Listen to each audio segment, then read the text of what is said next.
And welcome, ladies and gentlemen, to Truth on the Tracks. I'm Brandon Turbeville, your host. And for those of you who are just joining us here for the first time, I'd like to remind you that you can catch Truth on the Tracks here every Monday night and Friday night at 9 p.m. Eastern Standard Time here at ucy.tv. You can access the show's personal page at ucy.tv/TT. And there you'll find all of the archive versions of this show. You'll find my more recent articles posted up in the RSS feed to the left of the page, and you'll also find a chat room there as well if you want to chat with other like-minded people. You can keep up with my work as it comes out at activistpost.com. I'm a staff writer there, but you can also find my work specifically at brandonturbeville.com. That's the site where I repost all of my articles, all of my archived versions of this show, all of my interviews, and all the relevant information. Occasionally I do write articles for the progressivegazette.com. As I've mentioned before, I'm not a progressive, but I write for that site because they are interested in some of the articles that I do.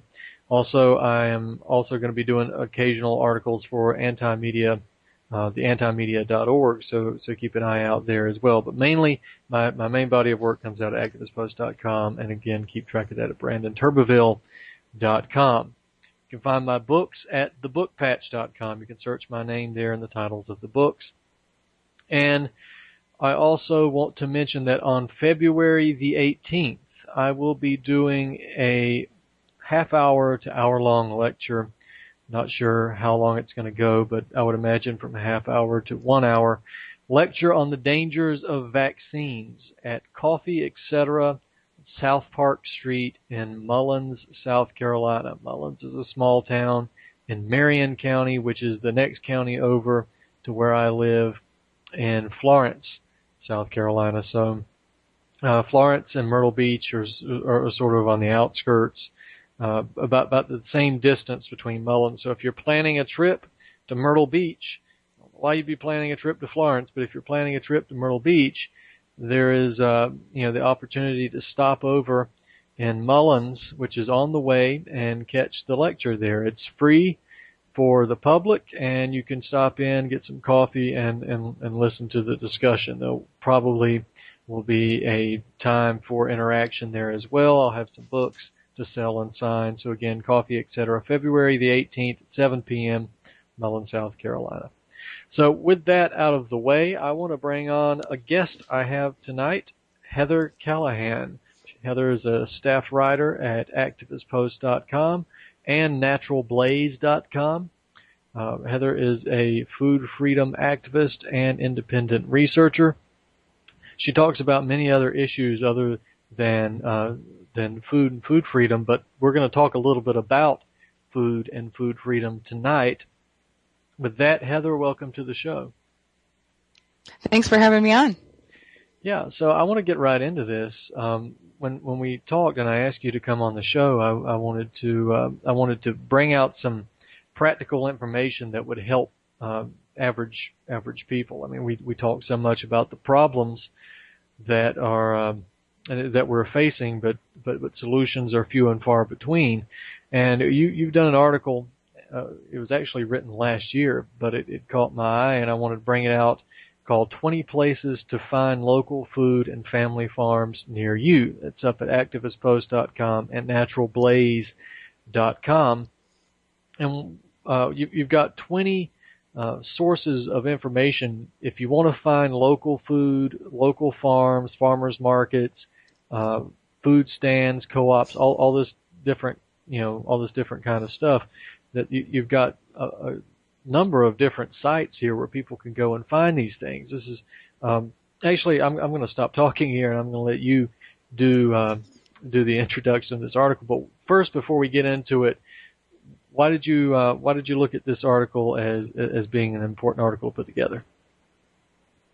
Thanks. Basically, this article is a guide, and I highly encourage you to look at it out there because it's free, and I compiled all the resources myself.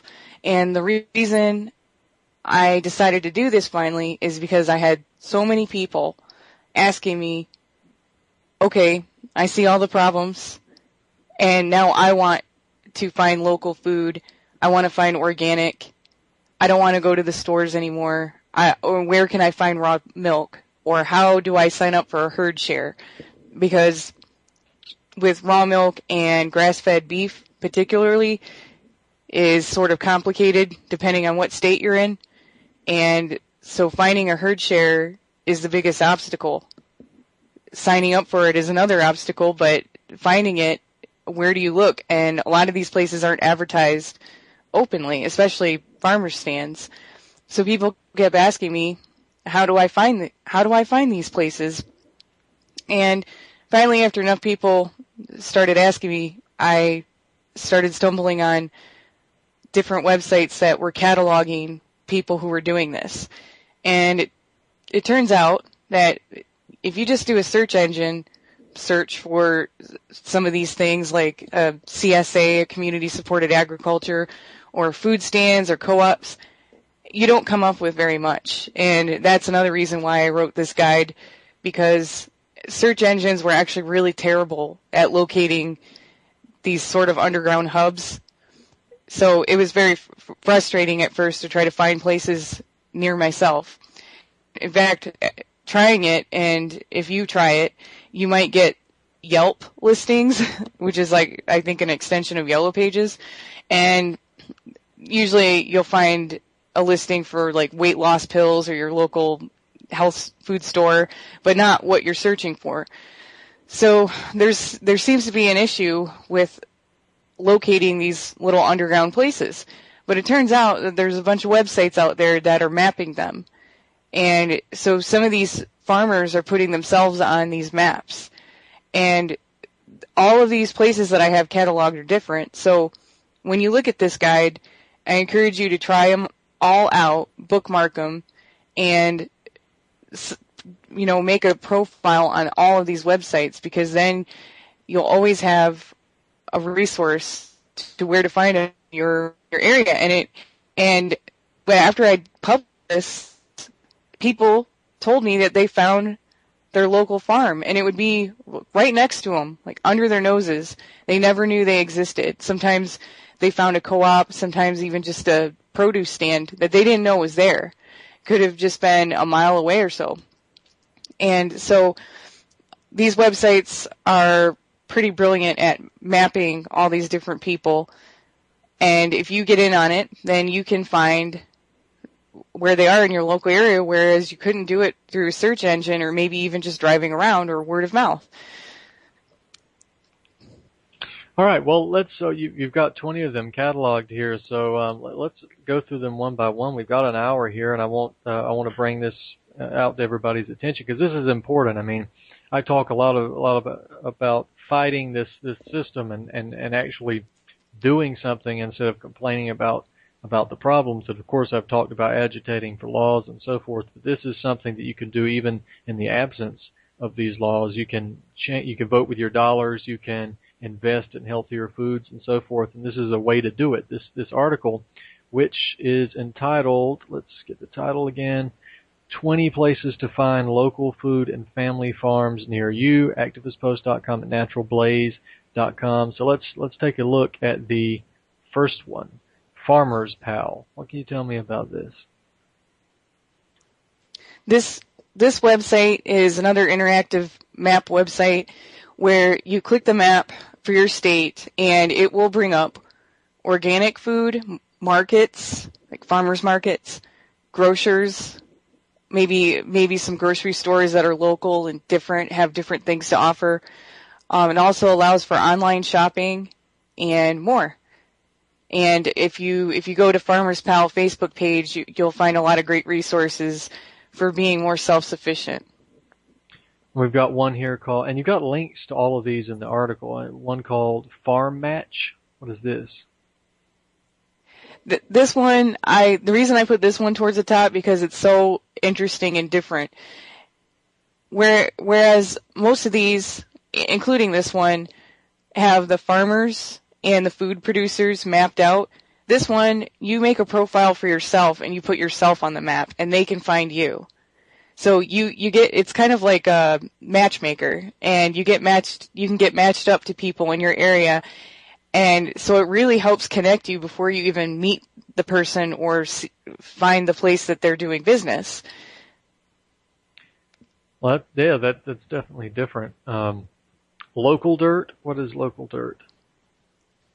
Okay, another interesting one that I love, because this one, this is to help people buy directly from the farm. It's also a marketplace.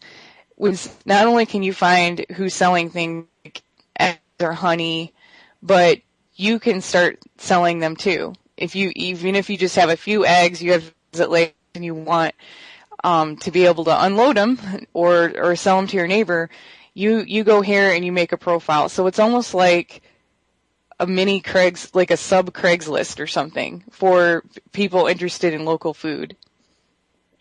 And you've got the next one, which a lot of people are going to recognize, the Weston A. Price Chapter Leaders. What is this? Okay, WestonAPrice.org is a nonprofit foundation trying to teach about traditional foods, and I guess you could say that their diet, the foods that they recommend are more along the paleo lines, although they've been around way longer than the new paleo trend in dieting. And they are an educational resource, and they're very, very dedicated. This all started from Dr. Weston A. Price, who was a dentist, and all the way back, I think, in the 1930s. And he believed in nutrition for dentistry, but then it just grew into this big foundation for nutrition. And there's also Sally Fallon, who's the current president of Weston A. Price, has a politically incorrect cookbook. And it's very useful and everything, but a lot of times when people buy this book, they still don't know where to find this local food that they're talking about. But they have local chapter leaders who are so dedicated. All you have to do is go to the website, which I believe is westonaprice.org, and these people will go out of their way to help you find your local CSA, community supported agriculture, or your herd share or raw milk sources. They will do whatever they can to connect you to these resources. So that's why I put them closer to the top of the list, because now you've got a real human being who's like an operator connecting you. And this is actually how I started with all of this, with finding my local raw milk source and my herd share where I could get fresh produce and maybe grass-fed beef and some raw milk and everything. I went to a meetup group meeting, and we'll mention that later on, where this woman was teaching these nutritional classes. She did all of this in her spare time. Then you could talk to her after the class, and she is the one who connected me and walked me through the process of getting into a herd share. So go there first, even if you want to, because that way you'll be talking to someone in your area, a human being. Email them. I encourage you to, because I have never, every time I've emailed somebody or called them or talked to them, somebody is always right there, because they do this out of passion. They do this in their spare time to try to help people with nutritional education. So if you go there, you can connect with someone right away, and they're going to do whatever they can to help you. So even if somebody goes through this article, for instance, and goes through each one of these links that you have here, and they can't find local producers and stuff around their area, then it's still a good idea to contact Weston A. Price and see if they can help you find it, because as you just mentioned, these people are experts in it, and they have a wealth of knowledge, right? Absolutely. Absolutely. They'll do whatever you can, and usually, because they're so active locally, they'll know what's in your area. They'll know within sometimes up to 100-mile radius with the people that I've talked to, different places I've lived in. They will know almost all the producers there, and who's doing what, who's at the farmer markets, where the deliveries are. It's just incredible to me. I've never had an experience in contacting one of them where somebody didn't respond immediately. And that's westonaprice.org. Now, before we go any further, you keep mentioning herd shares. Can you explain what that is? Because I think a lot of people who might be listening don't know what a herd share is. Oh yeah, and actually, I didn't know either when I first started going to these free nutritional classes where they were talking about it. So, again, I encourage about the Weston A. Price chapter leaders too, because they talked to me and walked me through the entire process, and at first I was really confused. There are states where, in order to purchase things directly from the farm, it could be illegal according to what state you're in. So the herd share is a way to get around that. It's a contract between you and the farmer where you now own part of that animal. So it could either be for grass-fed beef or raw milk, or perhaps in other things that you're trying to get, maybe vegetables in bulk. And in that case, you might own part of the land. So that way you're a part owner, and then it becomes legal, because now you're paying only for the labor or care or the boarding of your animal or your land that you now own a part of. So that's why it's called a herd share. Sometimes they call them cow shares. And so when I did this, I ended up signing a contract and just paying for my part of a cow. I suppose I owned maybe like 25% of a cow, and so therefore I was allowed a certain amount of milk per month. And again, this can apply to meat or vegetables as well. And so because I'm an owner of that, I am now making an agreement with the farmer who's caring for my cow and my part of that, what the produce from the cow. And this is wonderful because let's say you live in an apartment in New York City. Well, you can't keep a cow in your apartment and you might not be able to grow a garden plot, and that you just can't do that. And it's the same setup for people who want to board horses. And this happens all the time. If somebody wants to own a horse, but they can't keep it on their property, you simply pay somebody who has stables to board your horse for you. You're just paying for the care and the rental space for your horse. And that is basically the same setup. Another way to look at it is Craigslist. You know, if you make an agreement with somebody and you go and you buy something that they have to offer. But the herd share is more like horse boarding. And again, that's how it's legal, is you're paying somebody to take care of your part of a cow because you're not able to do that in the space that you're in. Does that make sense? Yeah, well, I mean, it's definitely a great program, but the fact that you have to do something so elaborate just to get food from a farmer is unbelievable. I mean, is this America or is this feudal England? I'm confused. Speaking of like raw milk, you have here real milk finder. This is from Weston A. Price as well? Yeah, they actually set up their own, probably because they were swarmed with questions about where to find raw milk. They finally set up their own interactive map, their own find raw milk in your area.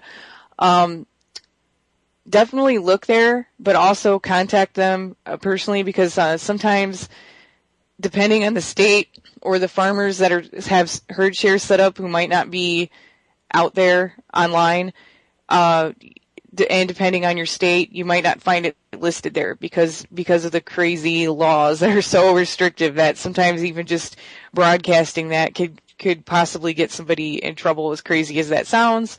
But you can check there first. This is set up for people who are looking specifically for raw milk. Yeah, and the next meetup, you have meetup listed. Please do tell. Meetup.com is completely awesome. I have met some amazing people through this website. And kudos to anyone who has their own meetup, because I know it can be a little expensive to have your own meetup group. So the people who set up meetup groups are, in my opinion, very dedicated. They're not making any money doing it. In fact, they're spending their own money, lots of their own money, so that they can get out there so that other like-minded people can find them. Meetup.com is for any... It's a way to safely meet up with groups of like-minded people. So it could be for anything. It could be for chess. It could be for religious things. It could be for dog walking. It can be anything that people are interested in. You can find something to do in your area. And it's been wonderful for helping people to get out and do things in their own area that maybe they didn't know was around there before. And so that might sound odd, since it's for any kind of interest people can have. So why would I put that up there when it comes to herd shares and raw milk and local vegetables and everything? This is how I found it. I found all of this stuff through Meetup Group, because a Weston A. Price chapter leader decided to set up a group to educate people for free about traditional foods. And she was the one who, if people were more interested, she would walk them through the whole process. So I can't get over how dedicated this lady was, because without her, I probably still wouldn't know about the majority of the things that I've been writing about. So it was really fun to go to these meetup classes, these meetup groups. And by the way, meetup.com is not just about classes. It literally, you can meet up for any reason at all. And again, it's a safe way to do that, starting with the computer, but getting you out there with other people. And so this is how I found my CSA where I used to live before, because somebody was teaching classes. I was meeting like-minded people interested in nutrition, and then because I was in that area, I was connected to a local herd share. And so there you have it. So whatever you're interested in, I recommend you check it out just for that reason. So you might have something fun that you can look forward to on the weekends or on weeknights, whatever it is. Some people start book clubs there, and you can meet some really great like-minded people. Yeah, and speaking of that, maybe we'll get into this a little bit later in the show, but the idea of meetup.com, it's the internet. We have it here, and there's, with all of its trappings and so forth that come along with it. The rest of us in the alternative media and I guess, I don't know what you would call this quote unquote movement, right? But is the internet not one of the most powerful resources we are squandering? Because we have all of this stuff that can connect people from South Carolina to Australia, but it can also help connect people from, one city to the very next city, or from one street to the next. And we're not taking advantage of it. We're still insulated. We'd rather get together in a chat room or play on Facebook as opposed to having a face-to-face interaction and actually having an interpersonal relationship. And this stuff is here, but it's not going to be here much longer, because the plans are already in place to pull it out from under us. So I want the listeners of this show and my readers to understand it's time to get a little more active. And as I've said in past shows, you should make it a goal this month, or at least make plans this month to find someone online that you've never met personally. You could try to find somebody close to you and connect with that person and try to meet that person face to face and develop some real personal interaction with that person. If you're scared to go by yourself, get a friend and go meet this person, because the internet, again, it's a great tool, but there's a lot of trappings involved with it as well. And one of the trappings is someone spending 8 hours of their day in front of a computer screen talking to people who are supposedly like-minded, but then never actually doing anything in the real world but staring at a computer. So maybe we'll get into that on the second half of the show. But you know what? I don't know. We're about to come up on the break. You have any thoughts about that? Do you want to add? I totally agree. I love meeting people locally, and it's so amazing that when you finally bring it to the offline status, how many amazing things can happen. I cannot tell you Meetup was a breath of fresh air to me because from every person that I met, it was, there was like this, I don't know how to describe this, like, I guess a domino effect, or I'm thinking of a web or butterfly ripple effect. Here, I'll just go with ripple effect. Each person I would meet and maybe become friends with, they would end up connecting me to all these other things I didn't know about, and I would end up connecting them to all these other things they didn't know about. And it just kept going and going and going. I mean, there's so many things in my life that just wouldn't even exist without having met somebody at Meetup, and it was just great to get offline. Yeah, you know what? We're gonna pick this very aspect of this conversation up on the other side. We've got a break right now for station identification. Heather, stay with us, ladies and gentlemen. We'll be right back.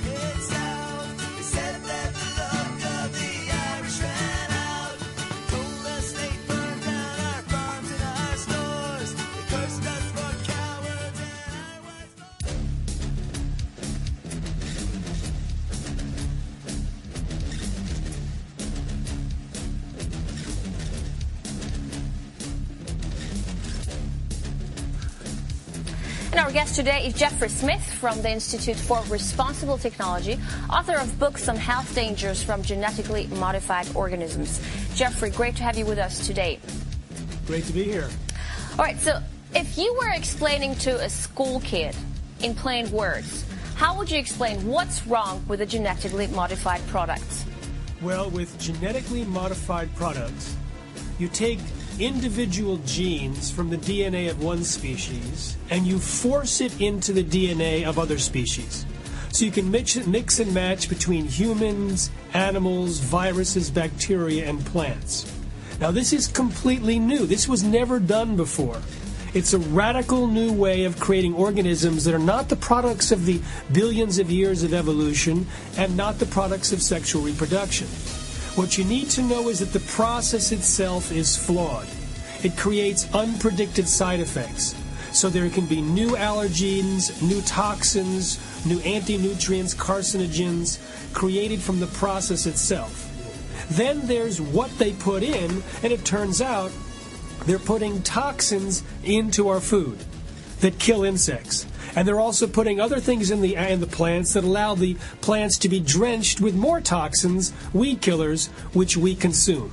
So whether it's the process of genetic engineering itself or the specific gene that they put in, there's now considerable evidence that this is not something you want to put in your mouth. Mm-hmm. Now, we know there has been a lot of research on pigs, on rats. Have there been any proven cases of GMO-provoked diseases in humans? Well, we know in the 1980s there was a food supplement called L-tryptophan. But one company that produced the L-tryptophan from Japan genetically engineered bacteria to produce it more economically. And that process of genetic engineering almost certainly introduced contaminants into the tryptophan, which killed about 100 Americans and caused 5,000 to 10,000 to fall sick. Tragically, the FDA completely covered up the links to genetic engineering, did not even report on the fact that it was a genetically engineered brand that caused the problem when they reported on the epidemic to Congress, and hid the evidence from investigators. This has been typical of the FDA's stance at promoting genetically modified foods. Now, we don't have any human feeding studies to look at, but we do now have case studies. Thousands of physicians around the United States are prescribing non-GMO diets to their patients. They and the patients tell us that they're getting better from a wide variety of diseases and disorders. And so this gives us support for what we're also seeing with lab animals, with livestock, and with the theoretical characteristics of the toxins that are in the foods that we eat. Can I ask you something? Do you disagree with the use of GMOs on purely scientific medical grounds, or do you also have moral qualms as well? I have no problem with the technology per se. I think it's important to have the technology.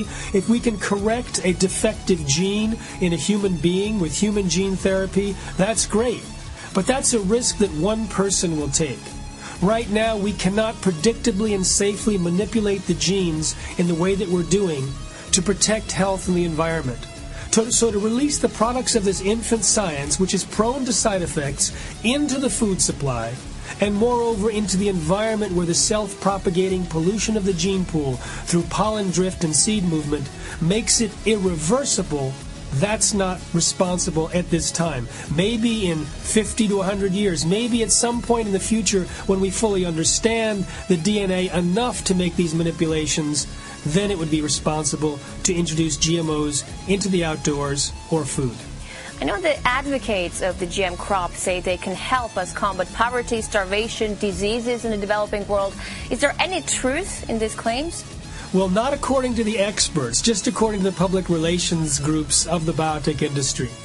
The world's experts at feeding the world and eradicating poverty actually have a report called the ISTAD report, sponsored by the UN and the World Health Organization, etc. And it concludes that GMOs in their current form have nothing to offer feeding the world or eradicating poverty. But this has been the promise to get people to try and promote the technology and accept the technology, but it doesn't bear out. In fact, it doesn't even increase average yield. It reduces yield on average, according to independent science. But Jeffrey, from your point of view, are there any tangible benefits at all from GMOs? If you put blinders on, yes. You see, the most popular genetically modified crop is called Roundup Ready. It's produced by Monsanto, and they produce Roundup herbicides. So the Roundup Ready crops are able to drink or withstand applications of Roundup herbicide, which would normally kill the plant.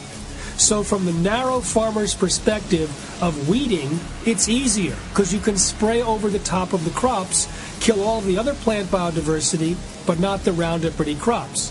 What they don't look at is the health dangers to those who eat the crops that now have the Roundup absorbed into the food portion. They don't look at the damage to the soil, the damage to the ecosystem, the promotion of plant diseases, more than 40 of them in the United States as a result of the use of Roundup. If you look at the big picture, the current generation fails. For more news, visit youtube.com/pigmind5.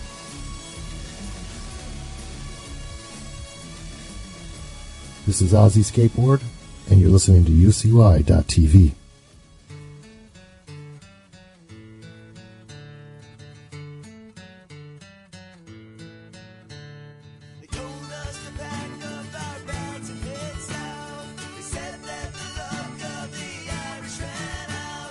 And welcome back, ladies and gentlemen, to Truth on the Tracks. I'm Brandon Turbeville, your host. Again, if you're just joining us for the first time, I could remind you that you can catch Truth on the Tracks here every Monday night and Friday night at 9 p.m. Eastern Standard Time here on UCY.TV. You can get the show's personal page at UCY.TV/TT for Truth on the Tracks. My guest tonight is Heather Callaghan, an independent researcher and food freedom activist, as well as a staff writer for naturalblaze.com and activistpost.com. Again, that's naturalblaze.com, activistpost.com. Heather, before the break, we were talking about connecting with one another in the real world. We were talking about how we have the internet as an excellent tool of connection, but most people squander this because they never actually connect. And you shared your experiences with Meetup, and it's great. We're entering a time where having not just face-to-face interactions, but having real friends out in the real world is going to be very important. And I just wanted to give you the opportunity to finish up what you were saying before the break. Well, thank you. Yes, I cannot say enough about what it does for somebody, especially doing what we do, whether it's writing or sharing information and trying to sort of enlighten friends and family about what's really going on. But there's another side to that. I think what's really fulfilling is actually doing something, even if it's just as little as, driving somewhere locally and meeting other people who feel the same way with you. Because if you want to talking about what maybe some of the elites are doing, is where it could be attacks on freedom or food freedom or whatever it is that you're most interested in learning about. One of the attacks is isolation, which a lot from virtual reality and how enticing it is. And I'm not saying anything's bad about it, because as you said, it's this enormous, amazing tool that we are kind of squandering. It's 2014 now. Like, what have we really done to get actually connected with somebody and actually do something? And then I've heard people say, what is it I'm supposed to do? But the best way that you can figure that out is maybe find something that you're passionate about and that's fun to talk about, fun to actually do, and connect with those people face to face. There, in my mind, there's something powerful about that connection with somebody else.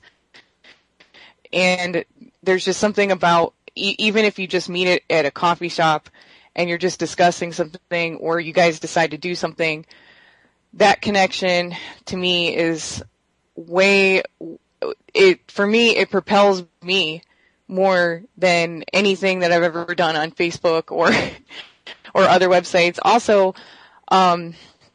there's something encouraging and comforting about it too, because what happens when you get isolated in virtual reality land, especially if you're somebody who writes or does things, anything that you write or post is obviously going to be attacked either by trolls or maybe people who feel bad that they're not doing anything. That's where I think a lot of that is coming from, when you get criticisms. And sometimes in that isolation, it can leave you feeling like what you're doing isn't worth it, or you're not really changing anything or accomplishing anything. And you're going to find when you connect with people in your area, you don't really get that whole trollish criticism thing. You find that people are on your side. It's kind of like if you, like at your lecture coming up, you're going to find that people came there to hear you. They came there for the intent purpose of listening to you, and they're on your side. You're probably not going to get a crowd of hecklers when you stand up and do something like that. You're actually doing something, and the people in your area are going to respond to that. So that's a completely different setup or paradigm than the internet in virtual reality land, where it's so easy to be disconnected from people, and they're disconnected from you because they don't even see you as a real person. They're just shooting off remarks. I want to say Mark McAfee is very organic, a raw organic milk producer in California, and he is one of the biggest proponents of food free. He has tried to take down the FDA multiple times, and this guy is never going to stop. He's awesome. He's talked to me personally, and he's told me that you can even equate what we're talking about here to the actual food industry, the dairy industry. He talked about the pasteurized milk dairy industry. The reason that they like to try to smash out raw milk farmers is because they are so very threatened, because they are under so much regulation and making sure that their milk is clean, because it's not clean, because it comes from CAFO cows, confined animal feeding operations. The milk is dirty. They have to pasteurize their milk. And they are because they're so huge, and yet they don't make very much money at all. I guess a lot of them were committing suicide. He said that one year there was maybe 100 of them who committed suicide because they just can't keep up with it anymore. And he says he feels that they're depressed because they are completely disconnected from the consumer.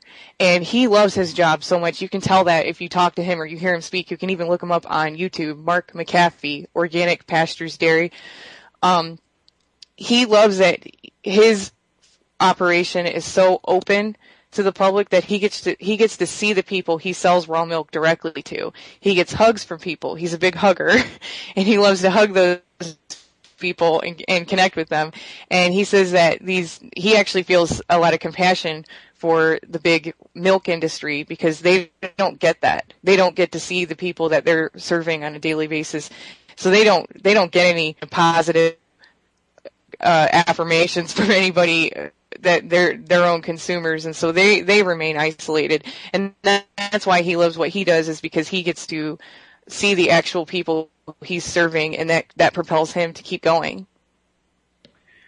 Yeah, and even having connections, it doesn't have to be just on the internet too. Like I've mentioned this before, is that even at whether it's political rallies or whether it's at food farmers markets or natural food markets or food festivals, the natural food festivals and stuff, or gun rights rallies, you name it, demonstrations, all of this stuff. You find you'll get people out there. There might be a good group of 300 people who have put themselves in a position of being an activist, which is a very small percentage of the population to begin with. And now there's over 200 of them, 300 of them in one location. And what do? They diddle on their cell phone, and they don't talk to one another, and they leave having made no new friends, no new connections, and they're not any better off than when they had went in to begin with. And this is absolutely ridiculous, people. If you're at a demonstration, here is a group of people who obviously maybe not the exact same perspective, but they have the same outlook that you have. How could you not reach out to these people and try to maintain a connection and try to get connected and stay connected and work together and try to push your ideology further, whatever that ideology is? We're squandering so many good opportunities, and this is part of the reason that a lot of people don't go to demonstrations as well. I mean, in addition to the police state, but you have all these people in one location. Reach out to them.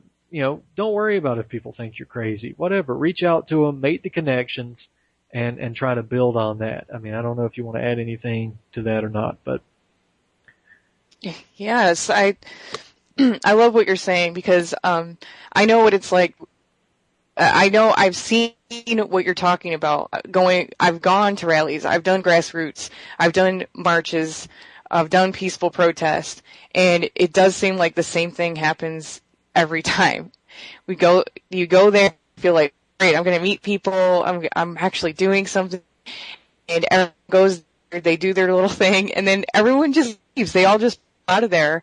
And now I've just done a lot of travel time. I've just gone out of my way. Maybe I was out in the hot sun, maybe in the snow, and everyone just filed in and filed out. And some of you, if you were hoping to make connections and everything, that could be that can actually kind of compound a lonely, isolated, or empty feeling possibly when you get back home, and then that would discourage ever going back to one of those things again. And I'm not sure why this happens, if people are just afraid to talk to people, but I would think that would be the last place on earth where you would be afraid to just look over at somebody and say hi, and you can just wave and smile and make eye contact. And I have tried to make eye contact and talk to people, and sometimes it's difficult. I don't know if it's this whole thing where they're staring down at their phones or whatever, but I would also say something that I've tried to get over is don't be afraid of looking like a clown, because that's the very last place you should feel that way. Extend your hand. Reach out and talk to somebody. If they're wearing a shirt that says something, make a comment about it and say, oh, how do you feel about this? Or do you like this? I don't have an example of a t-shirt, but t-shirts are a great way to So, I encourage people to do that. And also, I hear people complain all the time, I can't meet anybody like-minded, or I'd like a relationship with a like-minded person, but I can't find anybody, and the internet is scary and everything. Well, yeah, because it seems like in this field, there is a lot of weird stuff on the internet and everything, or weird people. So please take an opportunity. If you want to meet somebody, friend, or possible future relationship, go to these things. And actually, the very best way to maybe attract people like that is to actually do something yourself, to actually create something or do something, because when you do that and you post it on the internet, which is a great start, you're kind of a beacon for more people like that to come your way. Yeah, and that's why I can't encourage people to do that enough. I mean, I complain about libertarianism all the time on the show, but I once went to a rally. It was a Ron Paul speaking engagement, I think, for the 2012 elections, and it was a pretty good turnout. And in Myrtle Beach, South Carolina, and it had a pretty good turnout. And even Ron Paul was standing on the podium, and he was telling everybody, "Look, the people who have come here, you're all of like minds. You should be walking around, talking to each other, and making connections." He said it 2 or 3 times. You know, these are people. These are your connections. These are the people that you know are going to be your friends, and that you need to work with. And when he finished, everybody clapped, ran to go shake his hand, and then filed out the door. I didn't see anybody talking to each other, except the people that came with them.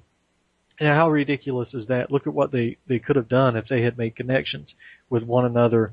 If each person had talked to somebody else, how many more people connections had they been able to multiply? But that's again, I encourage people to talk to one another and make the connections. You might not even like the person, but how do you know if you don't get to know the person? And still, there might be something that you can do to work together. You don't have to necessarily like one another to work together, but we've only got about 10 minutes left in the show, so I suppose we should get back to the article and talk about more of these organizations and websites for people to use as tools to find better food. If you don't mind, we can get back into the next one you had on the list.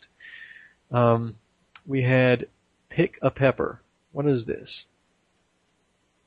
Okay, this is another one that helps you find real local food right at your fingertips. You just plug in your zip code and find farmer, but they also have food artisans, which is kind of cool. Because that could include restaurants that do cool things with local food, or people who specialize in one type of food like raw honey or local beekeeping honey, that kind of thing. And you can also become a vendor. So for anyone who's looking for another stream of income, and you are already doing these self-sufficient things, you might want to think about that. Okay, and you've also got Eat Wild, which you describe as the #1 website for all things grass-fed. Tell us about Eat Wild.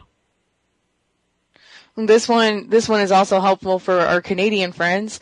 It connects you with grass-fed and wild foods, maybe other types of meats that you don't find in the stores, and they even have companies ship it direct to you, which you can do that. You can buy grass-fed meat online.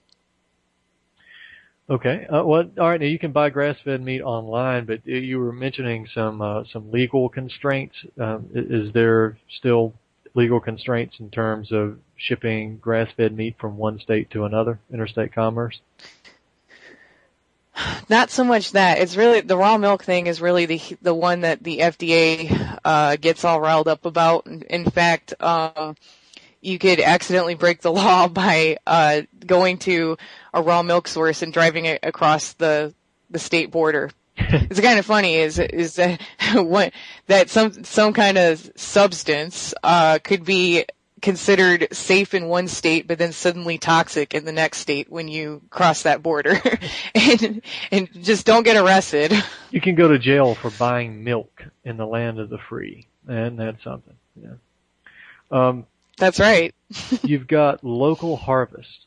That sounds pretty good. This is one of the oldest mapping websites. So that actually is going to come up a lot. And this one is for all kinds of things: delis, stores, co-ops, farms, stands, CSAs. It's been around for a while, but this also means that some of the info that I have found out is very outdated. Sometimes a farmer was offering something like, let's say, foraged fed pigs, because that is extremely rare. If you want pork that isn't raised with like GMOs and slop, wow, good luck, because that is very difficult to find. And so one time I tried to call ahead and see if a farmer still had this, but he's like, oh no, we couldn't keep doing that, and he hadn't updated the information on the website. So this one is a great website. I just encourage you to call ahead, and also don't be afraid to talk to the farmers and ask them questions, because that's another area, local harvest, where I have found that I've never met someone who didn't answer all my questions, and the farmers were really friendly and nice.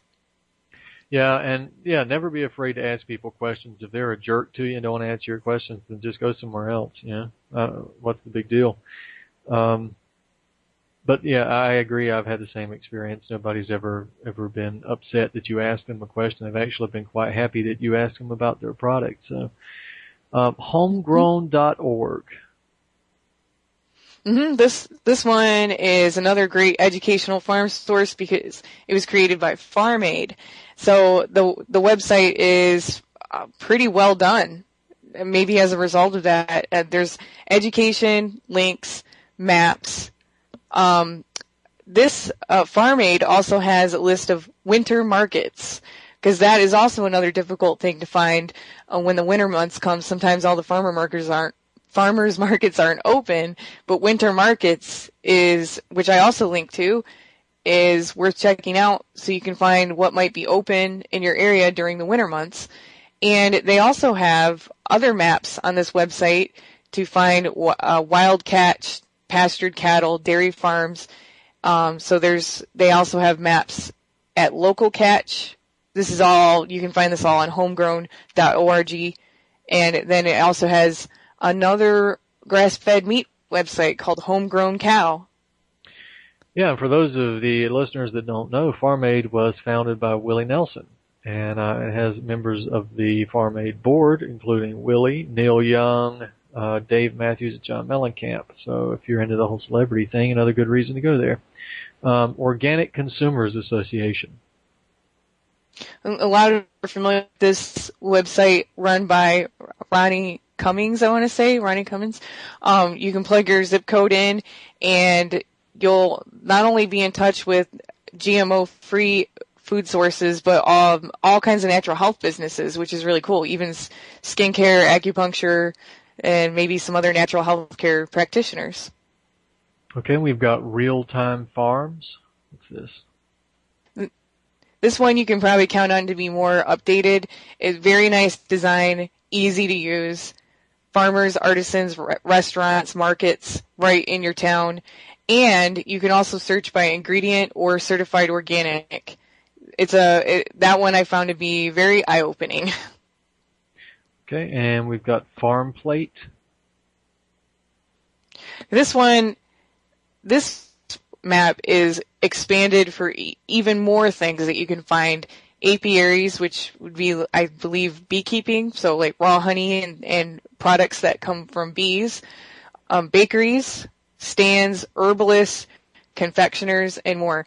I find this website to be a really nice place to find great gifts for people, really special, unique gifts. Okay, and we've got Market Maker. This one is like Pick a Pepper and the other market, Local Dirt, the other market website. It's another awesome marketplace for you to buy and sell homegrown things. Okay, and Eat Well Guide. This one you can count on to be another great website and helpful, easy to use map. It's tries to help you find local sustainable food, so basically like local gardens and produce. And there's a lot of big like organic partners behind it. So when you see something like that, you can count on the locator actually working. Yeah. Well, you've got one here called Know Your Farmer, Know Your Food. This is an interesting. Why don't you tell? Where did it come from? USDA. And yeah, actually, this one makes me a little nervous because why is the USDA getting so cozy with local farms and stands, and why are they mapping us? It makes me wonder, especially with a lot of the legislation that has been passed in recent years about resources, your own home resources. I believe you've written about that. But anyway, you're paying for it, so enjoy it. Use it while you got it. So basically, I think they're trying to look more green and local and like really good to small farms and everything. But so I'm kind of critical of it, but at the same time, it's a pretty stunning map and a big variety, and they really do have everybody mapped out. Well, maybe this might be one of those programs where you have to just say, this is what the USDA should be doing. So let's support that program and criticize it when it starts attacking organic foods and so forth. We've only got a couple minutes left. I want to go through the rest of these. You've got Eat Local Grown. Yeah, this one is growing hugely, and I hear it mentioned all the time. This one is great because a lot of the resources that I listed, it might just be like local or conventional farmers markets and everything. But this one actually helps you figure out if your food has GMO ingredients or not. So it'll locate those sources next to you, and they have a really huge Facebook following. And what I love about this website is that they write like beginner's guides. Like they actually teach people who come to their website. So they'll have all these articles. Like they posted Daisy Luther's article, "What to Eat When You're Broke," and those are all very educational for like how to actually use the food that you get from these places, what to do with it, how not to waste it, where budget things. So I really appreciate what they do at Eat Local Grown. Okay, and we got 4 left. Let's go to Stronger Together Co-op. This is basically just a mapping for co-ops. So if that's your main interest, joining a co-op, try that one. All right, and Food Routes, I don't know, Food Routes. And, you can pronounce it any way you want, and it has an outreach called Buy Fresh, Buy Local. These guys have chapter leaders too who help you find local food. They really try to help like urban areas and places that don't have access to fresh food right nearby. So these people are too. Okay, we've got the WWOOF, the Worldwide Opportunities on Organic Farms. This site is a buddy to Permies.com. Those are both great resources for growing food. This is a volunteer exchange, so you can volunteer to learn and work on an organic farm, and you can get room and board exchange, meaning you can take sort of a free vacation and learn how to grow by volunteering at these farms, and they will put you up and also feed you the organic food. And so sometimes people are vacationing that way, and you can travel and see what it takes and definitely learn, and also you can find your farm.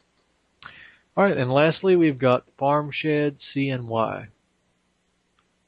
This is a growing website that focuses on the New York area, but when I went there, I had to include it in this guide because it was so comprehensive, and it looked to me like they were going to grow beyond that. So you just type in your city and you search up to a 50-mile radius. I found it to have a very impressive map. So if you're in the New York area, definitely try that one.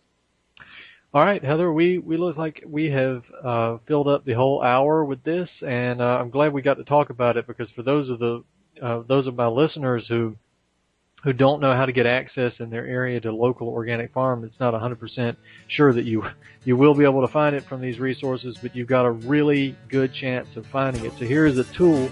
Again, the article is 20 places to find local food and family farms near you up at naturalblaze.com and activistpost.com. My guest tonight has been Heather Callaghan. Heather, thanks so much for coming on. Thank you. Ladies and gentlemen, I'm Brandon Turbeville. This has been Truth on the Track. We'll see you next week.